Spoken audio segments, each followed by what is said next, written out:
to judge the thoughts and intentions of the heart. And there is no creature hidden from his sight, but all things are open and laid bare to the eyes of him with whom we have to do. Mag-aampo ta, kung yun ang talang sa pagtindog. Amahan na mga Diyos na nangatak na sa kabuntagon, usa kadako na usab nga opportunity nga din kami makasimba kanimo sa Espiritu sa kamatuoran. Salamat, Father God, sa bagong adlaw na ginatugot kani kanamo. Tagay kami ka-presko sa panguna-una. Tagay kami open mind sa pag-tuon sa imong pulong nga masabtan na mo ang klaro sa imong pulong nga diin na gikinahanglan sa among kalay. May mong pagkaon sa among pagkalay. Father God, ako lang maghihatag kini nga panahon nga kanimo. Salamat sa teaching ministry of the Holy Spirit nga kini magahatag lamang ang tinuod nga kahimayaan nga kanimo. Sa bagay ang matag-usan nga niya karon din. Ako nga gitugyan ng tanan, pasalamatan nga madawat, pinagi lamang sa pangalan ng Kristo Jesus. Amen. Since kanunay na ako ang ginatudlo o kung saan na to nga magkapangalagad kita sa Ginoo nga madawat niya siyang tubangan, kinahanglan nga atong masabtan divine power nga din gisaad kini sa Dios bisan man sa wala pa siya mo kaya ngadto sa langit, no? Nakita sa Dios nga bisan man ang iyang mga disipulo wala sila gahom during those time nga nagawan-uban sila kay Jesus Christ. Nag-perform lang sila sa tawhanon nila nga abilidad. Ug mao kana nga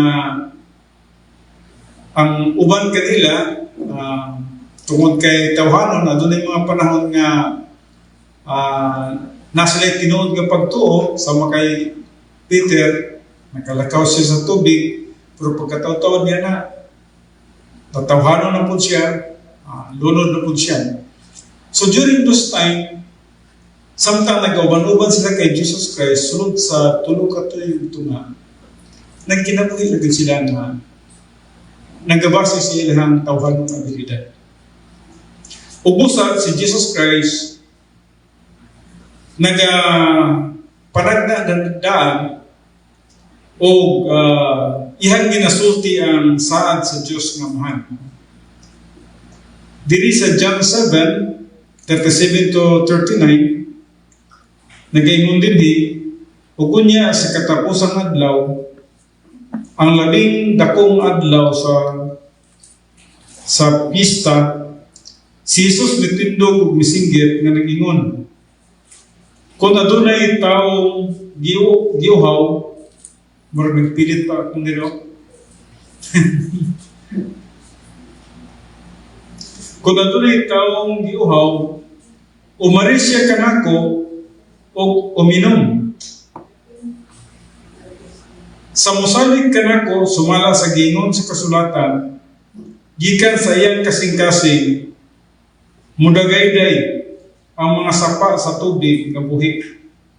Og siya nagsulti niini labot sa Espiritu nga pagadawaton sa mga misalig kaniya, kay ang Espiritu wala pa man ikahatag, sanglit niya itong tumura, si Jesus wala pa man himaya.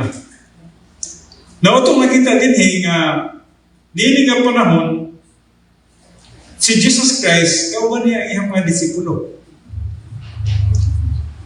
Apan, ang balang Espiritu, wala paghihatag ngadto kanila. Wala pa sila power. Si Jesus Christ lang ang adunay sustaining power of the Holy Spirit.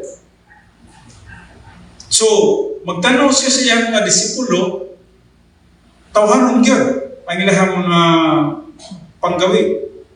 Uban-uban lang sila, tanaw sila, na-expose lang sila sa mga ministry nga gibuhat ni Jesus Christ. Now, di mo na ko ni siya nga introduction tungkol kay para masabtan na to unsa po kita. Kaya kung dili na to ni siya masabtan, murag sama po ta sa mga disciples sa panahon ni Jesus Christ. Nga naka-operate sila sa tawhanong kahog. Busa din nagsaad si Kristo Jesus, saad sa Diyos Amahan, isulti ni Kristo Jesus, nga mabutang panahon nga ang balang Espiritu mo konsadra ng kaninyo. Pag-abot sa Acts 1, 4-5, nag-ingon din og samtang diha siya uban kanila, meaning si Kristo Jesus uban sa iyang mga disciples, siya misugo kanila sa dili pagbiya sa Jerusalem.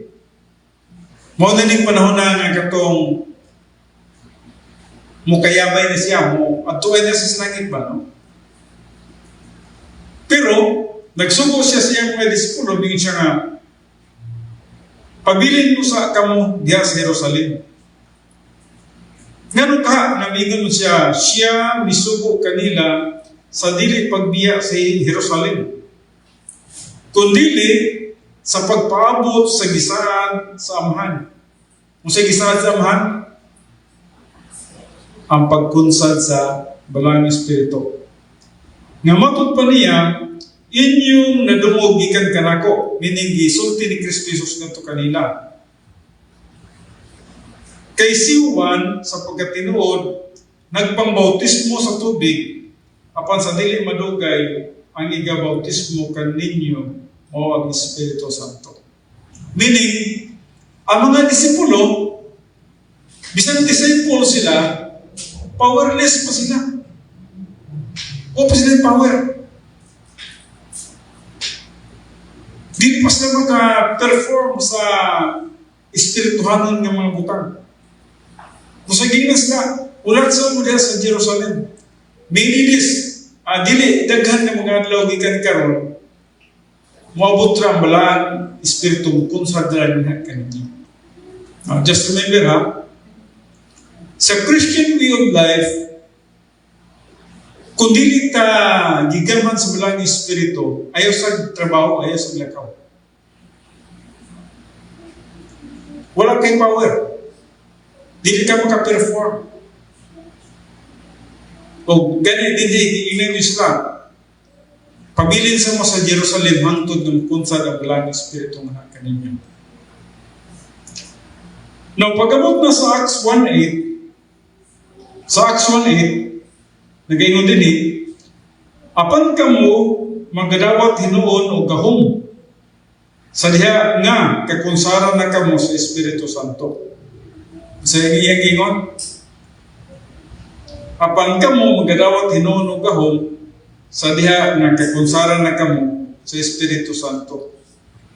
O kamo mao niya ang akong mga saksi sa Jerusalem ug sa tibok Judea ug Samaria ug hangtod sa kinatumyan sa yuta.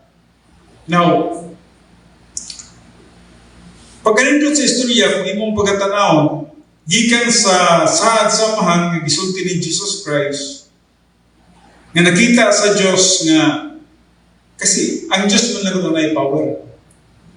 Ang Diyos na naigahom. Ang tao wala gigahom ang tao. O unsa may mahimo sa tao sa tawhanon nga abilidad, wala. Mabitaw na may mga tao karon nga nagpaka-aruning nun sila na gamhanan sila, dili na sa tinuod. Walay kahom ang tao. Kunya ka nang atong pagpangalagad nga murag ginapanghambog na to, dili na klaro na siya nga gahom na siya sa unod.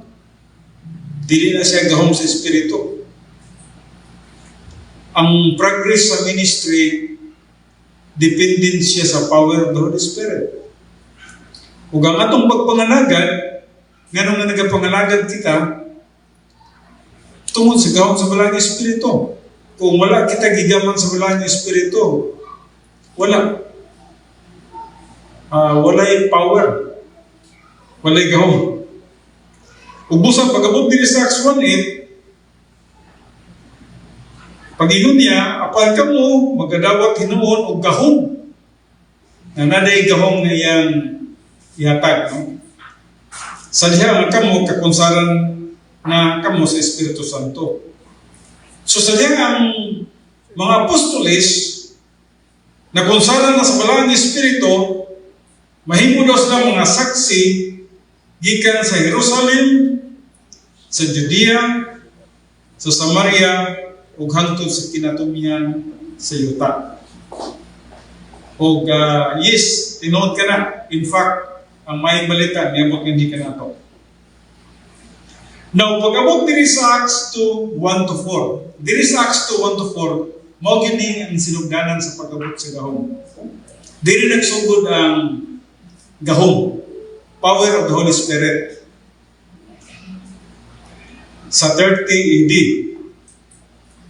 Ug sa pag-abot na sa adlaw sa Pentecostes, gitawag ni sa Pentecostes tungod kay gikan sa pagkayag ni gikan sa pagkapanahon ni Jesus Christ, 40 days, pagka 40 days, mikayab siya sa taas, na pulo ka adlaw, gikan siya pagkayab, plus 40 days, gikan siya pagkapanahon, 50 days ka na, no? Kung nagtawag Pentecostes, no? 50 days, equivalent to 50 days, no? O sa pag-abot na sa adlaw sa Pentecostes, silang tanan, nagkatigom sa usa ka dapit. O sa kalit, may miabot nga dahunog gikan sa langit, ingon sa horos sa magkusog nga hangin. O kini, mipuno sa tibuok balay, din dito sila ng lingkod. Ug dihay mipakita kanila nga mga dila nga daw kalayo nga nagtinagsay sa pagpatong sa ibabaw sa matag sa kanila. Ug silang tanan napuno sa Espiritu Santo ug misugod sila sa pagsulti sa nagkalalayang mga pinulungan sumala sa ipalitok kanila sa Espiritu. So dili nagsugod ang tinuod nga evangelism. Nga sila nagkatag na sila, nagwali na sila sa pulong sa Ginoo. And in fact, gigamit mo din niya ang speaking in tongue. So ang paggamit din sa speaking in tongue, mga nagsulti sila,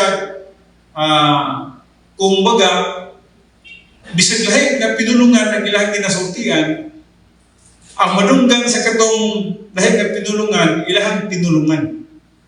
Sumasabta nila ang mayong balita. Busa, tuuhan nila si Kristo Jesus nilang Ginoong manluluwas. Ngayon ko silang instrumentos kaluwasan ngadto sa mga katawhan nilang ginawalihan. Ug tinuod yun, natuman naman yun ang Acts 2. O ang Acts 1:8, natuman naman, no? Kay kung atong pagkatanawon karon, ang pagsangyaw sa mga balita, global naman. Dili man lang kay sa Jerusalem lang, kundi apil na sa tibuok kalibutan. So, meaning, ang ilahang trabaho sa mga apostoles, natuman yun. Nga diin, ang pulong sa Diyos igawali sa hangtod sa kinatumyan nga dapit sa kalibutan. Abot naman ganin sa Tumuis Malita, no? Dito sa Little Baguio, abot naman ganin, no? So, morning nagapanghitabo, no? Now, dito nagasugod ang paghatag og gahom sa mga magtotoo.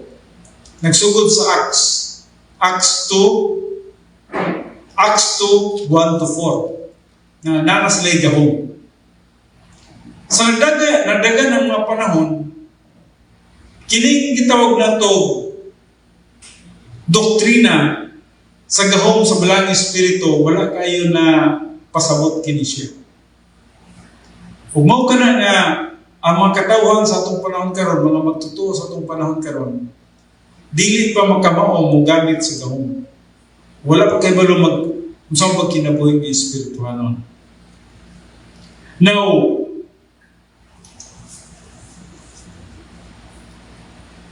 mao kini sa atong panahon karon, lahi na sa atong panahon kay ang balang espiritu diretso na namupuyo kanato sa takna nga kita mutuo kang Kristo Jesus.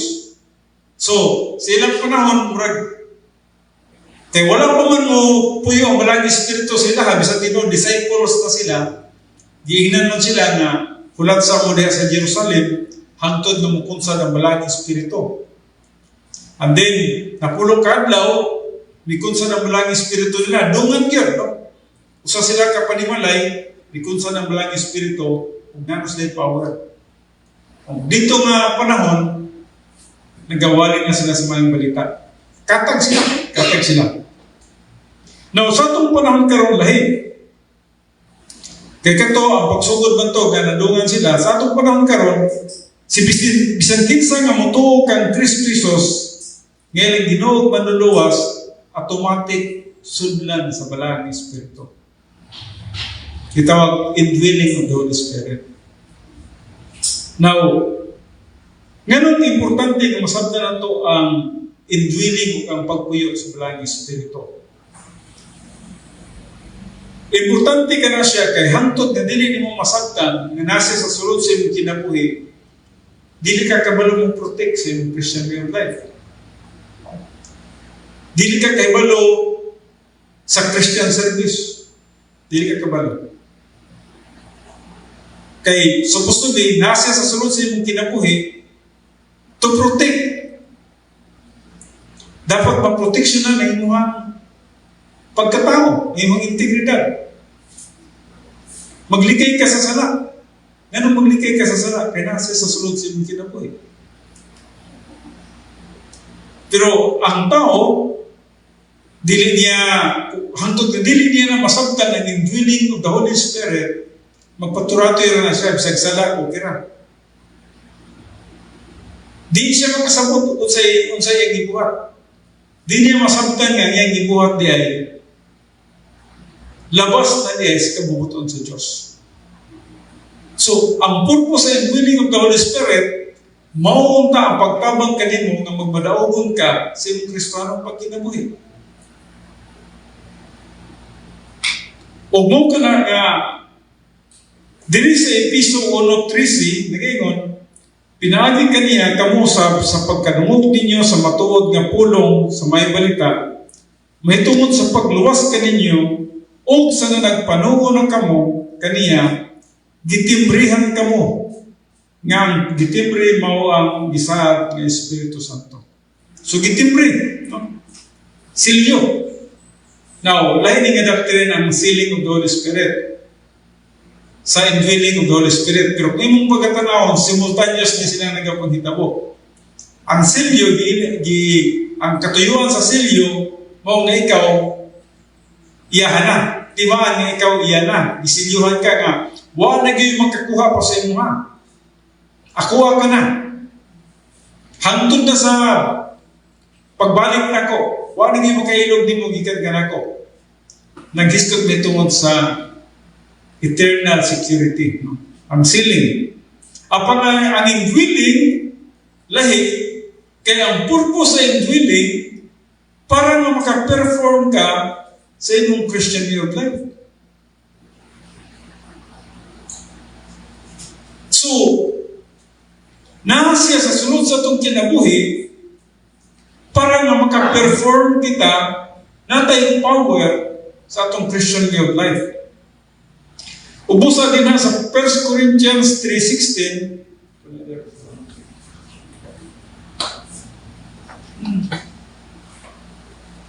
Sa 1 Corinthians 3:16, mingon siya din ha, wala pa kamong manghibalo. Ang inyong lawas, templo sa Diyos. No?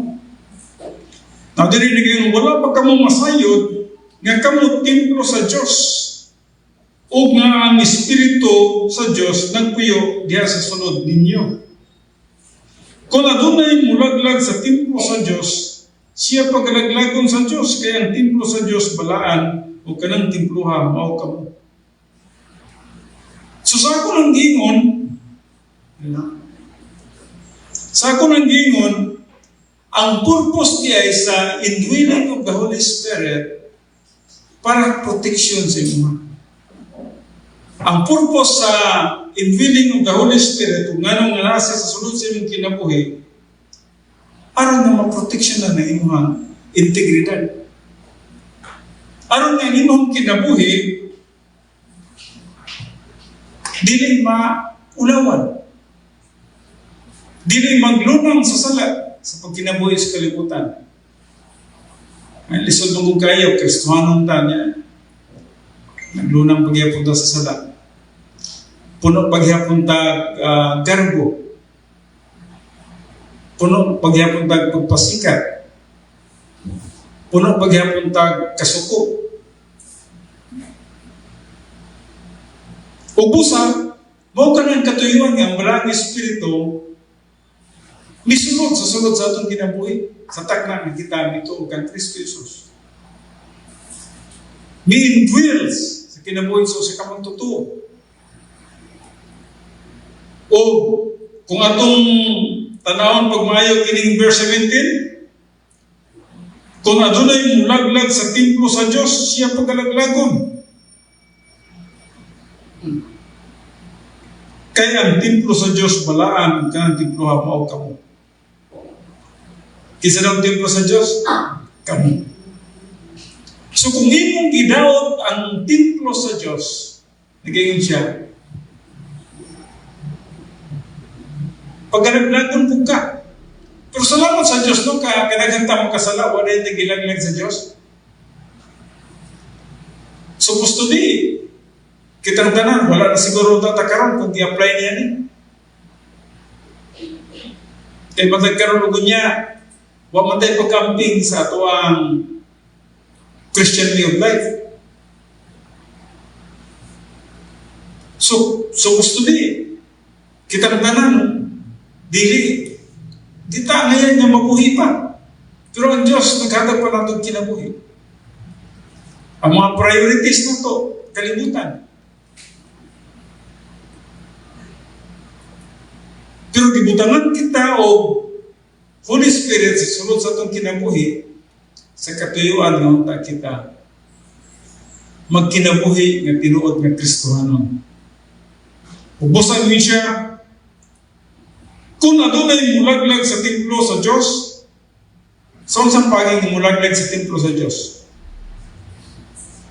Magbuhat sa pagpagkasala. Mabitaw ng pantayan nimo kay buhingong ka na way nakakita nimo nga tao, ang Diyos kating dako ang mata. Di ka ka-escape sa mata sa Diyos. Dili ta ka-escape sa mata sa Diyos.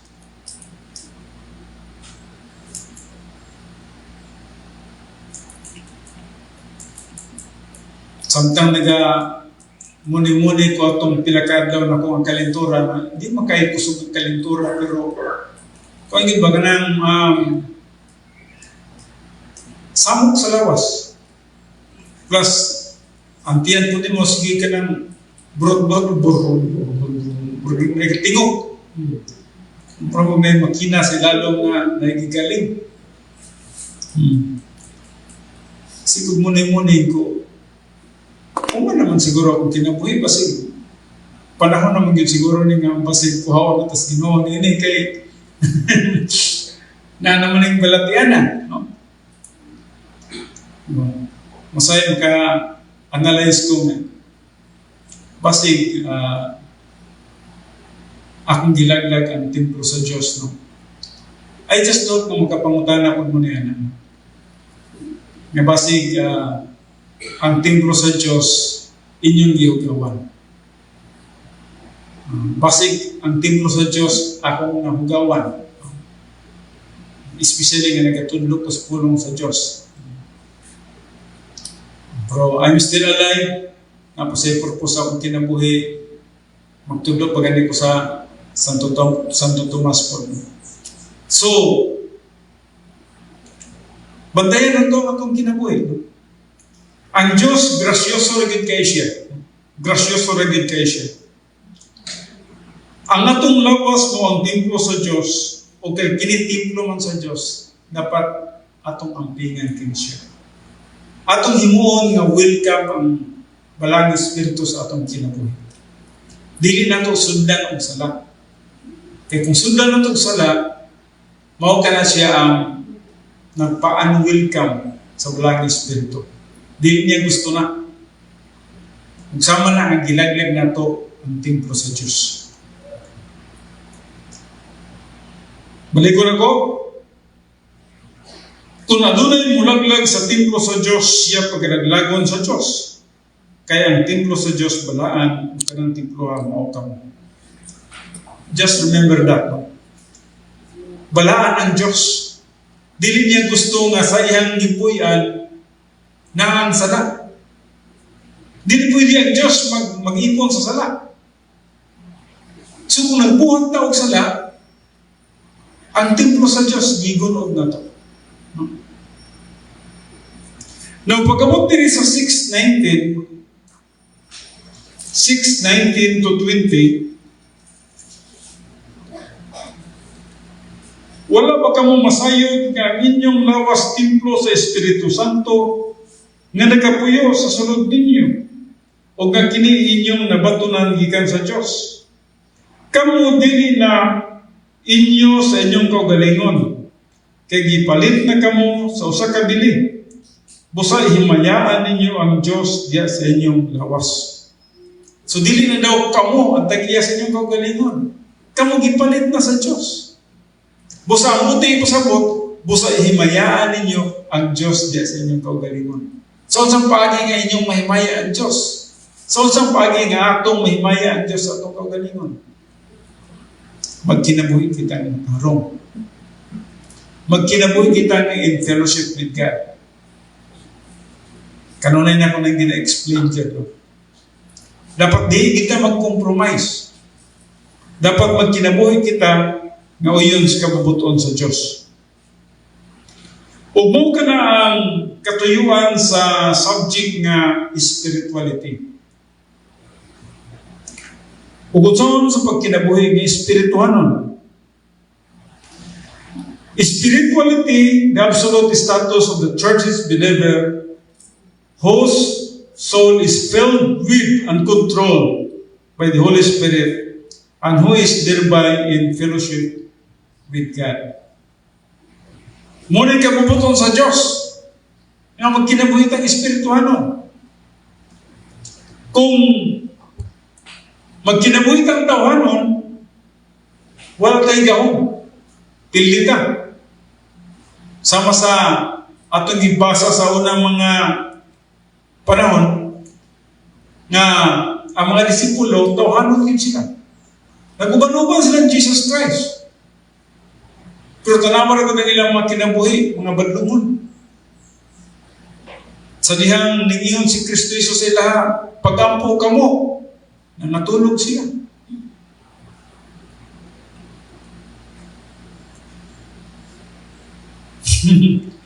Kita ninyo kung sa ka-opposite ng ilahang kinabuhi. They are living in human flesh. Unod-unod yun kayo sila. Nagkinabuhi yun sila nga unod-unod o kalibutan. Kunya, nag-away-away pa sila kaya nag-ilog sila o kinsang labing dako sa gingarihan sa Diyos. Giingnan sila ni Kristo Jesus. Tawhanon yun. Giingnan sila ni Kristo Jesus. Ang labing dako sa gingarihan sa Diyos. Huwag gatong magpaubos. Ang magpataas, ipaubos. Ang magpaubos, ipataas. Kinsa daw ang nag-ilog mo sila kaya ilang nauna kinigid si Pedro siguro mura pa ang bagay ginilito ni Kristo das taas na so mura ginilugay sa posisyon ba no? Mukha na sila niya na Na si John D. Beloved kay permanente mo itong magpauraray ni Chris Pisos, ilang una-una, basag kinipon, basig sunod po din. No? So, ang mga apostolis, nasa yung competition diapon. Grabe ang tauhanon ng pagkinabuhi sa ilang panahon. Niya ang pagkasina sa ministry. So, meaning, sa life nila ni Apostle Paul, ni Bernabe, nila ni Peter, dahil sila buwak-buwak po sa ilang ministeryo, dahil sila pagpiniliay. So, they are really, nagtrabaho sila ng tawanan. Though, na sila nasabtan sa pulong sa Diyos, pero dili pa yun nila nakita ang insakto mga pagkinabuhi, ang pagkinabuhi ng Espirituhanon. Sa tuwang panahon karon, murag ang mga tao nagtuon ng Espirituhanon na kailangan sa simbahan.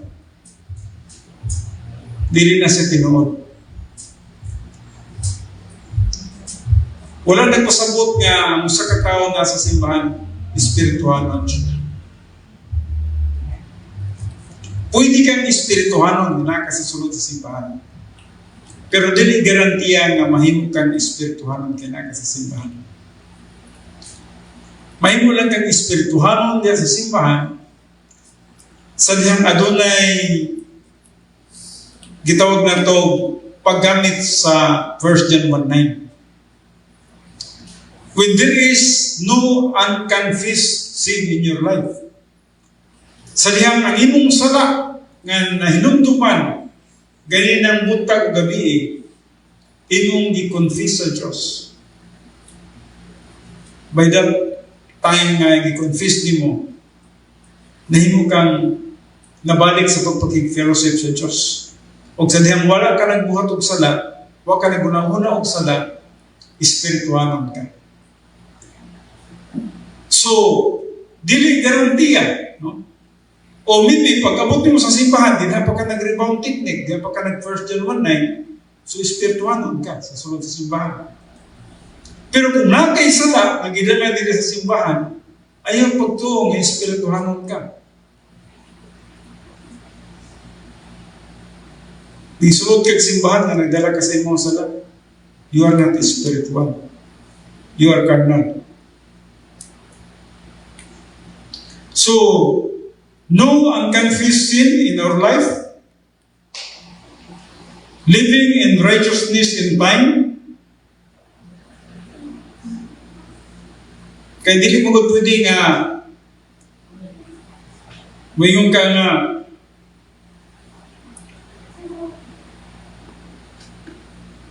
spiritual ko niya na di ay sala. Di na siya pwede. Spiritual ka sa dihang nagkinabuhi ka sa gitawag na to experiential righteousness or walking in fellowship with God. Kining first John, wapo ni siya nga statement niya yung hisgutan din niya. Kining sa first John, itong basahan kini siya. Especially, there is a 5 o 6.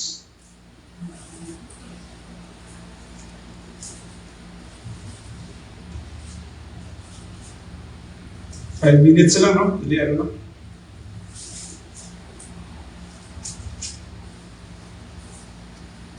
Nagaingon siya din akong pagkabasahon. 1 John 1, 5 to 6. Ang ipahibalo nga among nadungog gikan kaniya, ug karon among ginamantala kaninya mao kini. Nga ang Diyos kahayag, ug diha kaniya, wala gayoy kangit-ngit. Kung kita magaingon nga may pakigambitay kita ubang sa kaniya, apan nagalakaw kita usab. Nagalakaw usab kita diha sa kangit-ngit nang kita nagabaka ug wala magkinabuhi subay sa kamatuoran. So di ka magaingon nga spiritual ka or in fellowship with God ka nga nakas kangit-ngit. So kung natay sala, kinahanglan nimo yung i-deal ang imong sala. Kung saan mo pag-deal mo ang imong sala? Sayon ra ba o lisod? Sayon? O sayon ra magani. Kung sa mga versikulo, 1 John 1:9. Pero usay, makalimot pa ka, no? 1 John 1:9 lang. Kaya nga naman, there is no fellowship with God when there is sin in our life. Gitudloan kita sa pulong sa Diyos para nga magkinabuhi kita kanunay nga matarong sa tubangan sa Diyos. Kaya kabubuton sa Diyos, gusto niya nga maglakaw kita nga in fellowship with God. Kung saan mo na itong paglakaw in fellowship with God kung nata sa sala. Sa people testing, tagat na ta. Sa people testing, kanang magpasikat ta sila ha, bagsak na tadaan. Kay people testing na, kanang magpahambog ta sa tao, people testing na. Kanang di ta magpalumpik sa tao, people testing na. Kanang magkuwata sa tao, mag-lockdown ta sa tao, people testing na. Narabay nasod nga gina-lockdown ng Pilipinas. Nga pargalo tayo ikog. No? So na yung mga nasod nga nag-lockdown sa tuwa. So, kana siya, gitawag ka na siya people testing. Sa ito nga side, people testing, nga gidiscriminate ta. Sa ila hapon, sinoon, sila nagkasamot o kung sa'y pulong sa Diyos, okay na sila nga mo-discriminate kay iba, masaksabot. Pero kita, may lang people testing kung negative na itong reaction. So there is people testing na magapanghitabo. Talk testing, sa atong talk testing, sa atong pangunahon. No? Bisa kung saray mo, abot ba sa itong nauna, no? Abot itong mga dili mayong nauna, din confess na po ta, din balik na po ng uban, confess na po. No? Kunya, sa itong mga gawin, ng tawahanan rin kita. Ang atong mga ginabuhat, mga kalibutan ng Diyos. Lagi kayo na itong lawas is naka-magnet sa kalibutan ng butang. Wala naka-magnet sa espirituhan ng butang. Kung carnal ka, sigurado yun ka nga attract ka sa kalibutan. Kaya ang old sin nature, attractive kaya niya ang kalibutan. Nagustuhan niya ang kalibutan. Grabe ka magnet ang kalibutan sa old sin nature. Ngunang gusto na itong nagkakwarta, siguro dili wala lang handa mong kwarta, no? Pero kanang dili lang po ka, siguro kanang daghan yun kayo nga, di na maka ihap sa tanan, no? Nung uban nga, piti na madaghanan na, malita-malita na ng lahat. Mabuhunta ka nang makapalit yung tao, ka nang pagkaulog makabayad ka o tuition, kung tingbayad sa tuition sa itong estudyante, makakaon-kaon pa na sa Jollibee, okay naman ta na, no? Di lang naghinubra, no? Now, ang tao, kung tawhanon yun siya, attract din siya sa kalibutan ng mga utang. So, dili nila ikatingala o ganong mga tao nga bilanggo tungkol sa graft and corruption. Kay, yes, attract yun na sila. Wala kay pulong sa Diyos, wala kay gahom sa balang espiritu, asa man ka na yung dasman. Kalibutan lang siya. Huwag mo ka na attract din sila sa kalibutan. So, They are not walking in fellowship with God. Kita gani nga nagatunos puno sa Diyos. Putol-putol pa gani ang atong pag-walk with God. No? Walking in fellowship with God. No? Dili ka parehan nila ni Enoch, ni Noah, ni Job. No? Sa Old Testament pa ganito sila. No? Dili pa permanent indwelling ang Holy Spirit sila. Pero, during that time, they are walking with God. Sa tuwa pa karon nga nanagin susunod sa atong kinabuhi ang Holy Spirit, ang Balang Espiritu nagapuyo sa atong kinabuhi. So dapat empowered and filled ka kanunay with the Holy Spirit sa Ephesians 5:18. Dapat gigamhan kita. Kaya kung wala kita gamhi sa Balang Espiritu, mahitabo sa tuwa, magnet kita sa kalibutan. Kaya duha lang ka controlling factor ang nas tuwa. Ang number one nga nag-control sa tuwa, ang old sin nature. Ang ikaduha nga nag-control sa tuwa, ang Holy Spirit. Pero asa may mas daghan ini nga nag-control sa tuwa? Kasagaran kini yung old sin nature, no? Kasagaran kini ang nag-control. So, usahay di kayo na ito mabantayan ang pag-control sa Balang Espiritu sa atong kinabuhi. But kini is development. Grabe ang pag-control din. Now, executing God's will through His power. Mo kini, no? Unsa na to pag-execute sa kabubuton sa Dios? Wala man tay gahom. Kung carnal ka, kinsang gahom ang nagkontrol sa tuwa? Ang old sin nature.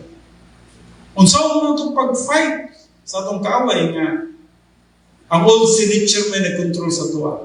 Mapildi ka. So, gikinahanglan na itong spiritual power.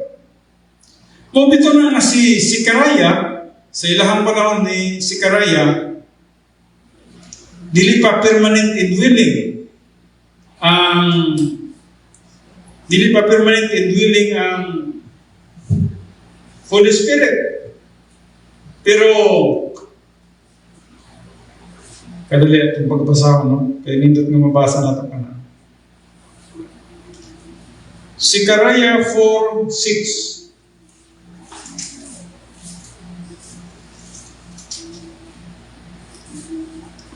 Nagaingon din Then he answered and said to me, This is the word of the Lord.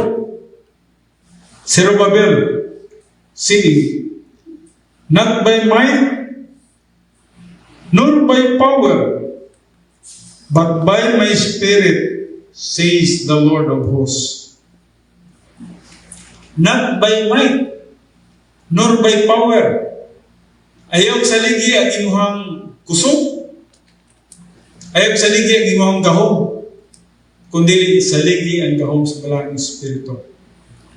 Saligi ang akong Espiritu. But by my Spirit, says the Lord of hosts. Mao ka na sa Christian way of life, nagkinahanglan din kita og gahom sa Balang Espiritu. Well, wala na kita'y oras busa dinhi lang sa kitataman karon sa atong pagtuon.